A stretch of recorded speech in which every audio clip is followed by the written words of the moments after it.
Assalamualaikum dan selamat sejahtera. Saya Teacher Ain. Hari ini saya akan membentangkan mengenai vestibular proprioceptive problem.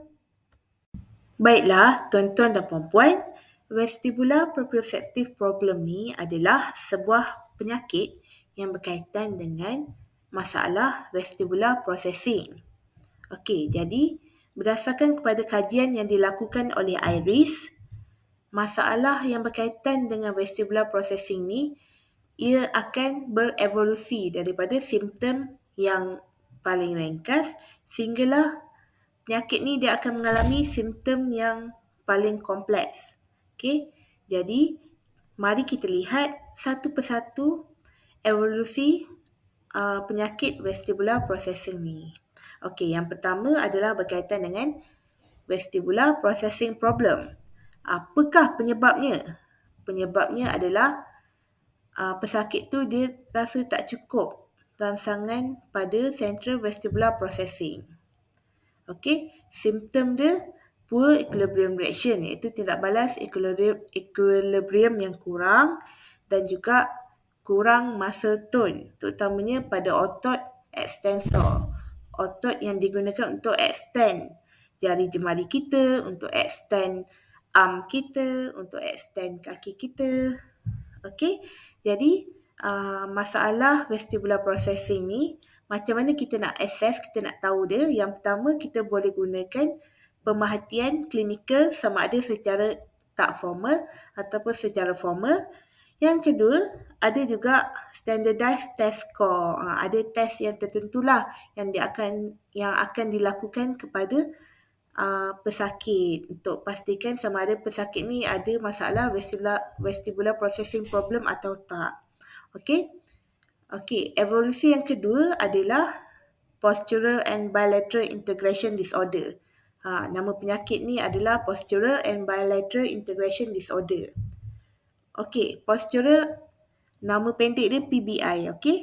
PBI ni kerap berlaku pada kanak-kanak yang ada masalah learning disabilities, yang ada masalah pembelajaran, terutamanya anak yang ada masalah membaca, okey.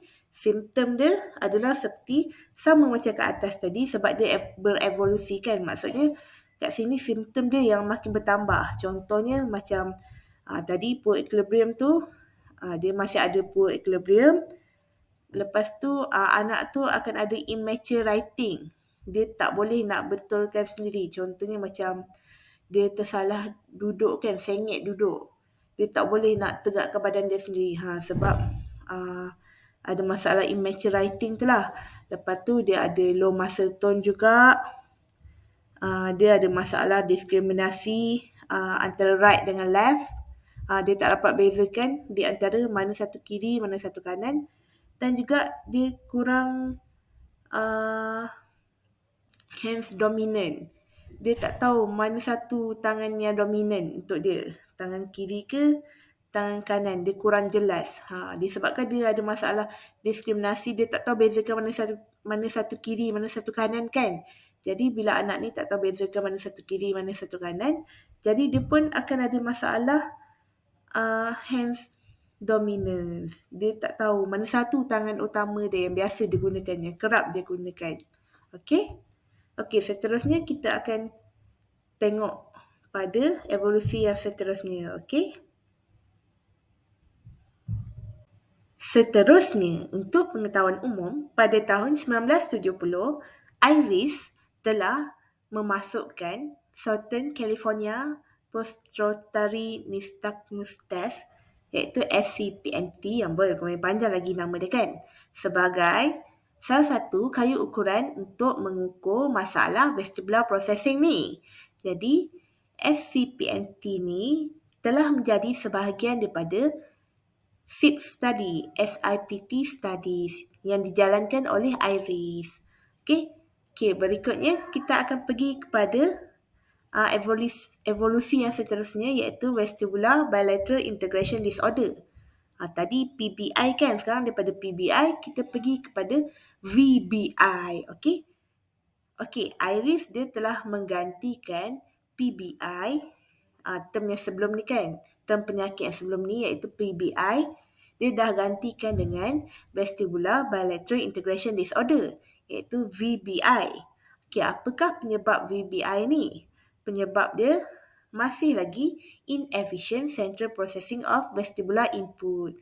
Di mana budak tu, pesakit tu, dia tak mendapat input vestibular yang secukupnya. Okey, simptom dia. Simptom utama dia adalah depressed post-rotary nystagmus score. Bila tadi Iris dia dah masukkan yang California post-rotary nystagmus test tu kan. Jadi bila anak tu dia buat test tersebut, dia punya skor kurang. Skor dalam test tu berkurang. Jadi bila skor dia berkurang, ini menjadi salah satu simptom utama untuk VBI ni.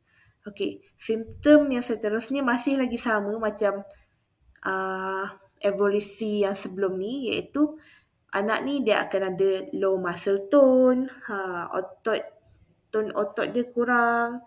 Kemudian dia akan ada postural ocular deficit, kecacatan dari segi posture. Bila ada kecacatan dari segi posture, dia akan ada juga masalah dari segi keseimbangan dan juga equilibrium reaction. Dan dia juga ada poor bilateral coordination. Koordinasi bilateral dia di mana dia menggunakan kedua-dua tangan dia kan, ataupun kedua-dua kaki dia kurang. Okey. Baiklah tuan-tuan dan puan-puan, evolusi yang terakhir sekali di dalam kajian Iris ini adalah Bilateral Integration and Sequencing Disorder, BIS.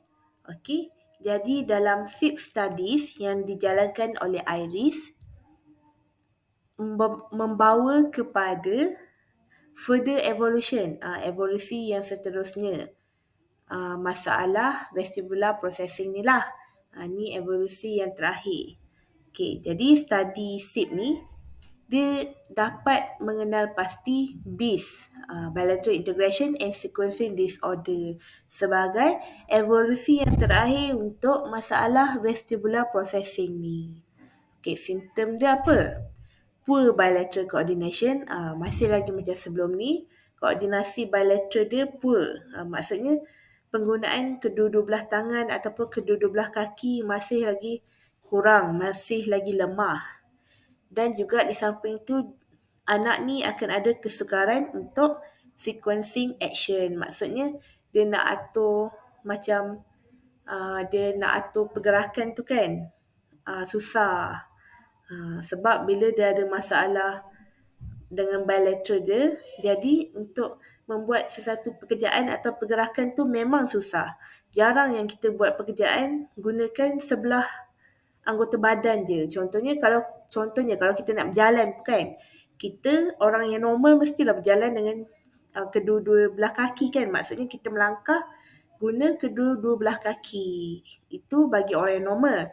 Tapi bagi anak yang ada masalah BIS ni, masalah Bilateral Integration and Sequencing Disorder ni, mereka akan berjalan, melangkah guna sebelah je. Kalau sebelah kanan je mereka melangkah. Mereka tak guna dua-dua belah. Ataupun kalau anak ni nak butang baju, dia pandai butang baju guna sebelah tangan je. Lagi sebelah tangan, dia tak reti nak guna. Okey?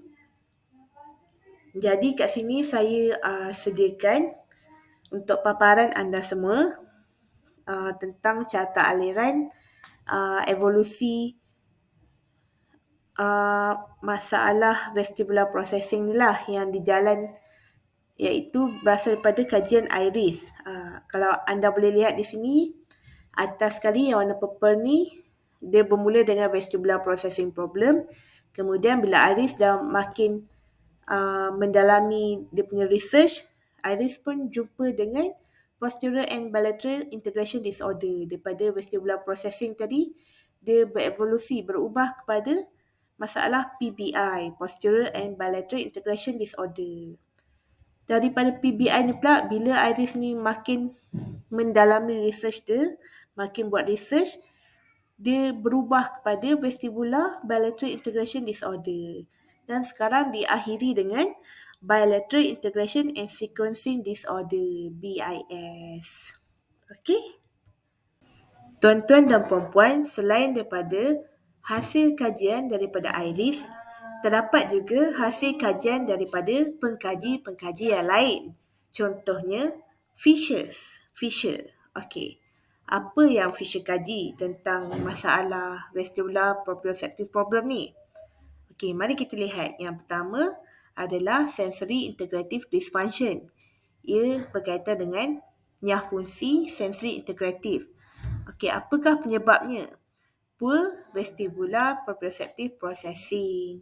Jadi masalah nyah fungsi sensory integrative ni adalah disebabkan oleh poor vestibular proprioceptive processing. Simptom dia apa? Simptom dia adalah poor bilateral integration and sequencing. Okey, jadi vestibular system dan juga proprioceptive system ni, dua sistem deria ni amatlah berkait rapat di antara satu sama lain dari segi fungsi dia. Di mana jika anak tu dia ada masalah dengan vestibular, kemungkinan besar dia juga akan ada masalah dengan proprioceptive juga. Okey, di dalam kajian Fisher telah mengenalkan satu tindakan yang kita panggil dia the notion of projected action sequence. Okey. Untuk membuat projected action sequence ni kan, untuk perform projected action sequence, anak tu mestilah tahu bagaimana untuk menggerakkan anggota badan dia berdasarkan kepada perubahan dari segi ruang ataupun perubahan dari segi persekitaran. Contohnya, anak tu dia perlu lari untuk menendang bola. Mula-mula dia kena lari dulu, kemudian dekat satu bahagian tu barulah dia kena ubah pergerakan dia daripada berlari kepada menendang bola pula. Jadi, anak yang ada masalah dengan poor vestibular proprioceptive processing ni, dia susah untuk lakukan projected action sequence ni sebab dia susah nak mengagak, nak menjangkakan apa yang perlu dia buat. Okey? Jadi, di sini, di dalam kajian ni, Fisher dia telah propose satu formal link di antara vestibular processing dan juga praxis menerusi penghasilan bilateral dan juga sequence movement.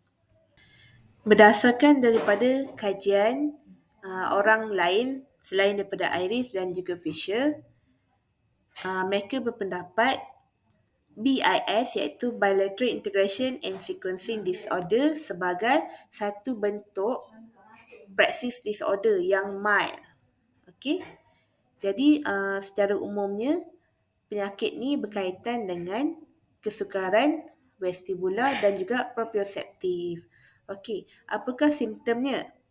Simptomnya adalah mereka akan ada masalah dengan bilateral coordination dan juga yang kedua masalah dengan anticipatory action. Okey? Sebenarnya kebanyakan kanak-kanak yang ada masalah vestibular proprioceptive ni, mereka tidak mempunyai tahap nyah fungsi yang teruk. Jadi masalah mereka ni masih boleh diatasi. Okey, jadi untuk anak yang ada masalah vestibular proprioceptive difficulties ni, simptom mereka adalah seperti poor equilibrium reaction, lower muscle tone, lepas tu poor posture stability, jadi tak stabil. Lepas tu cenderung untuk tergelincir, susah untuk pastikan kepala mereka menegak, tegak dan juga poor bilateral integration. Neural connection di antara vestibular center dalam brainstem dan juga reticular activating system juga membuatkan anak-anak yang ada masalah vestibular proprioceptive difficulty ni berisiko untuk ada masalah attention, organization of behavior dan juga communication. Tuan-tuan dan puan-puan, daripada masalah vestibular proprioceptive, kini kita beralih pula kepada masalah praksis. Praksis problem. Baiklah, apakah yang dimaksudkan dengan praksis? Praksis adalah kebolehan untuk conceptualize, plan dan juga perform non-habitual motor act. Maksudnya pergerakan yang bukan rutin, bukan habit budak tu boleh perform. Pergerakan yang bukan rutin, yang bukan automatik, yang budak tu boleh perform. Itu kita panggil dia praksis. Jadi, praksis problem, masalah praksis sama dengan dispraksia. Kalau kita dengar kat luar, kalau orang cakap pasal dispraksia, jadi masalah atau term ni sama je dengan term praksis problem. Okey? Tak ada beza pun. Dispraksia dan juga praksis problem. Okey. Jadi, mari kita bincangkan mengenai dispraksia di dalam kanak-kanak. Okey, dispraksia di dalam kanak-kanak adalah kesukaran dengan praksis yang mana tidak dapat kita terangkan dari segi medical diagnosis ataupun dari segi developmental disability, ketidakbolehan perkembangan anak tu. Dispraksia ni masih lagi berlaku walaupun kita telah menyediakan persekitaran yang sesuai untuk anak tu bertindak. Contohnya macam kita dah sediakan barang-barang, kita dah sediakan persekitaran, dah bagi tahu cara ke anak tu macam mana nak buat, nak bergerak semua kan. Tapi anak tu masih lagi tak dapat nak buat tanpa ada sebab yang kita dapat lihat, tanpa bersebab lah. Dia masih lagi tak dapat nak buat. Jadi Iris merujuk keadaan ni, masalah ni sebagai developmental apraxia. Walau bagaimanapun, disebabkan oleh term apraxia ni kerap dikaitkan dengan kerosakan otak dalam orang dewasa. Jadi kemudiannya Iris gantikan term apraxia ni dengan tadi developmental apraxia, Iris gantikan dengan term developmental dyspraxia. Okey. Developmental dyspraxia ni, keadaan ni muncul pada awal perkembangan anak tu. Keadaan ni bukanlah disebabkan oleh traumatic injury, bukannya disebabkan oleh kemalangan ataupun kecederaan. Keadaan developmental dyspraxia ni dia wujud sejak anak tu lahir lagi. Apabila Iris dia go further study by study, bila dia buat kajian demi kajian, akhirnya dia struck dengan hubungan di antara tactile perception dan juga praksis. Jadi di sini saya nak terangkan orang yang ada good tactile perception, mereka akan ada accurate body scheme dan secara tak langsung akan ada good motor planning. Jadi kalau anak tu nak ada motor planning yang bagus, dia perlu ada tactile perception yang bagus dan juga perlu ada body scheme yang tepat. Okey, berbalik pada cerita Iris tadi, disebabkan minat Iris ni dalam praksis appear dari masa ke semasa, jadi banyaklah bukti jumlah praksis test yang Iris ni dah includekan dalam SIP berbanding pada dalam SCSIT. Jadi SIP study ni yang telah dijalankan dan juga yang telah dijalankan oleh Iris. Melalui SIP study ni, Iris telah memperkenalkan idea yang berkaitan dengan masalah praksis. Okey, di sepanjang kajian Iris juga telah menjumpai beberapa term Sebagai contohnya, yang pertama, somatopraxis, iaitu maksudnya aspek of praxis yang berkaitan dengan sensory integrative in origin dan grounded in somatosensory processing. Okey, term yang kedua adalah somatodyspraxia. Somatodyspraxia ni adalah kecacatan dari segi sensory integratif yang mana melibatkan poor praxis dan juga cacat dari segi tactile dan juga proprioceptive processing. Baiklah, sekarang kita akan pergi lebih mendalam lagi mengenai dyspraxia. Mari kita bincangkan simptom-simptom dyspraxia.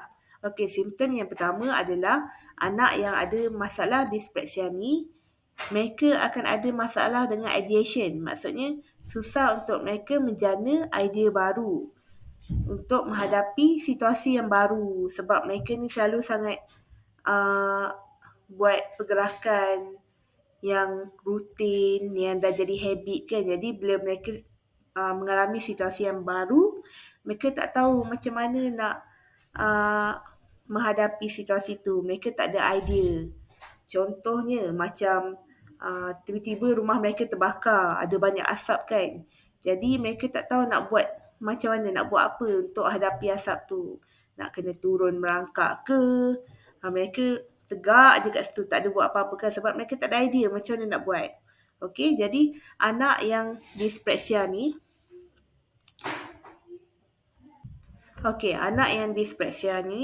hanya boleh memulakan aktiviti yang menjadi habit mereka, menjadi rutin mereka.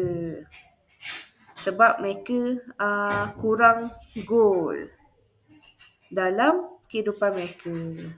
Contohnya, mereka akan suka berjalan tanpa arah tuju, ataupun mereka suka perform tindakan yang berulang-ulang. Jadi untuk anak yang ada masalah dyspraxia ni juga, biasanya kanak-kanak normal mereka dah ada skill yang mereka dah kuasai kan. Skill tu bagi kanak-kanak normal biasa je, tapi bagi kanak-kanak yang dyspraxia, skill tu boleh jadi teramatlah mencabar bagi mereka. Contohnya ketika mereka makan sendiri kan, menggunakan sudu garfu. Anak dyspraxia ni tak tahu macam mana nak suap diri mereka makan sendiri guna sudu garfu. Ataupun anak yang dyspraxia ni tak tahu pun macam mana nak tulis alfabet sebab mereka tak ada skill tu. Jadi anak yang dyspraxia ni juga, mereka akan kurang terlibat di dalam sport. Sebab bagi mereka bila terlibat dalam sukan, dalam sport ni kan, mereka akan jadi malu sebab tak tahu nak buat benda tu dan akan jadi frust. Okey, untuk penyakit dyspraxia ni, kita boleh assess melalui apa? Apakah assessment yang kita perlukan untuk penyakit dyspraxia ni? Yang pertama, kita boleh guna SIPT study, SIPT study, yang mana yang telah digunakan oleh IRIS study lah. Yang kedua, kita boleh interview parent anak tu. Kita juga boleh buat informal observation. Dan last sekali, kita boleh gunakan test of ideational praxis untuk masalah dyspraxia ni. Suka saya kongsikan di sini apa yang Cemak katakan. Cemak berkata, tidak semua kanak-kanak yang ada masalah developmental dyspraxia mempamerkan poor tactile perception. Okey, itu yang Cemak katalah. Okey, seterusnya kita akan bincangkan mengenai simptom somatodyspraxia. Okey, anak yang ada masalah somatodyspraxia ni, yang pertama, dia akan clumsy, dia akan kelang kabut. Yang kedua, dia akan rasa awkward, rasa kekok. Kemudian, segala motor aktiviti yang baru, segala motor aktiviti yang anak ni baru nak buat, anak tu dia akan rasa tersangatlah susah dan juga biasanya akan diakhiri dengan kegagalan. Okey, simptom yang keempat adalah transition daripada satu posisi badan ke satu posisi yang lain, ataupun untuk anak tu buat sequence dan juga timing the action Ini akan membuatkan anak tu rasa mencabar untuk buat aktiviti tersebut. Selain daripada tu, anak tu akan menghadapi kesukaran untuk relatekan anggota badan dia dengan objek fizikal yang berada di sekeliling anak tu. Anak tu juga akan ada kesukaran untuk meniru action orang lain dengan tepat. Directionality of movement juga mungkin akan terganggu. Jadi anak yang ada somato dyspraxia ni juga dia akan ada kesukaran dengan oral praxis, iaitu ini akan mempengaruhi skill makan anak tu ataupun skill bercakap anak tu. Jadi anak yang ada masalah somatodyspraxia ni dia akan elakkan motor planning yang mencabar. Itu yang pertama. Yang kedua, dia akan cuba kontrol keadaan tu, akan jadi bossy. Jadi dia suka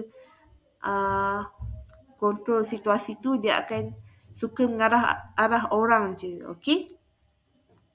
Okey, yang terakhir sekali, May Benson. May Benson dia telah mengembangkan satu peranan ideation dalam praksis. Okey, di mana terdapatnya peranan bahasa dan juga persekitaran sosial dan juga review dalam Neuroanatomic Foundation untuk kepentingan fungsi. Tuan-tuan dan puan-puan, terima kasih kerana sudi meluangkan masa bersama saya. Sehingga berjumpa lagi. Bye-bye.